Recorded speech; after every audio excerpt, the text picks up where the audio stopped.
इस बीच नेटो के पूर्व चीफ जेम्स स्टावरिडिस ने अमेरिका और चीन के बीच जंग छिड़ने की आशंका जताई।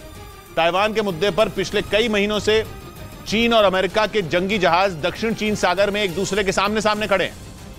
लेकिन 3 जून को समंदर में घटी एक घटना ने वर्ल्ड वॉर की आशंका बढ़ा दी, क्योंकि दक्षिण चीन सागर में चीन का एक जंगी जहाज अचानक अमेरिका के युद्धपोत के सामने आ गया।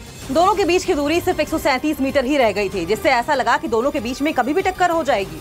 इस घटना के बाद नेटो के पूर्व चीफ जेम्स स्टावरिडिस ने यह आशंका जताई कि अमेरिका और चीन के बीच कभी भी युद्ध का बिगुल बच सकता है। उन्होंने आरोप लगाया कि चीन अमेरिका को भड़काने में लगा है, क्योंकि इससे पहले 26 मई को भी चीन का एक फाइटर जेट अमेरिकी लड़ाकू विमान के सामने आ गया था, जिसकी वजह से दोनों देशों के बीच तनाव बढ़ गया था। उधर यूक्रेन की राजधानी कीव पर रूस ने एक बार फिर ताबड़तोड़ हवाई हमले कर दिए। यूक्रेन ने दावा किया कि रूस ने एक साथ 20 से ज्यादा क्रूज मिसाइलें दागी, जिन्हें मार गिराया गया।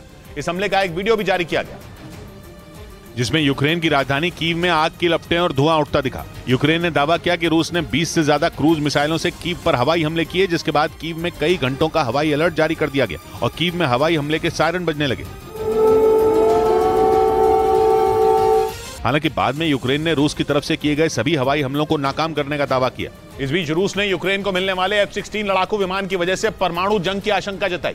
जेलेंस्की की मांग पर हॉलैंड समेत यूरोप के कुछ देश जल्द ही ये घातक विमान यूक्रेन को देंगे। लेकिन रूस के विदेश मंत्री सर्गेई लैवरोव ने F-16 फाइटर जेट की वजह से परमाणु युद्ध का खतरा बढ़ने की आशंका जता दी। उन्हें डर है कि अमेरिका के इस खतरनाक लड़ाकू विमान की वजह से यूक्रेन जंग की तस्वीर बदल सकती है। इसकी सबसे बड़ी वजह यह है कि F-16 को परमाणु हथियारों के साथ भी लैस किया जा सकता है, यानी कि आने वाले दिनों में रूस पर भी परमाणु हमले का खतरा मंडरा सकता है, क्योंकि रूसी सेना कई बार यूक्रेन पर परमाणु बम बरसाने की धमकी दे चुकी है।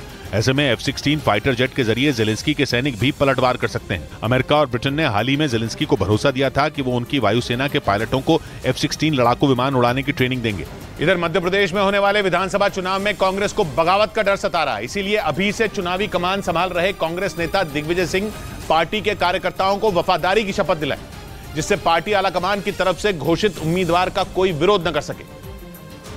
और कांग्रेस पार्टी 2023 में होने वाले मध्य प्रदेश के विधानसभा चुनावों में भीतरघातियों से बच सके। चुनाव तैयारियों में जुटे कांग्रेस नेता दिग्विजय सिंह राजगढ़ जिले के सारंगपुर विधानसभा क्षेत्र पहुंचे।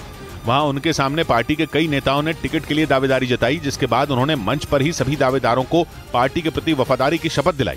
वादा करो कि किसी भी हालत में जो घोषित उम्मीदवार के खिलाफ आप चुनाव नहीं लड़ोगे, और चेतावनी भी दी कि भीतरघात करने वालों को पार्टी से बर्खास्त कर दिया जाएगा। इस बीच अमरनाथ यात्रा शुरू होने से पहले खुफिया एजेंसियों ने दावा किया कि आतंकवादी संगठन अमरनाथ यात्रा पर हमला करने की साजिश रच रहे हैं और पाकिस्तान की खुफिया एजेंसी ISI ने इसकी जिम्मेदारी रफीक नाई और मोहम्मद अमीन नाम के आतंकवादियों को सौंपी है, जिसकी वजह से सुरक्षा एजेंसियां पहले से ही अलर्ट मोड पर आ गईं।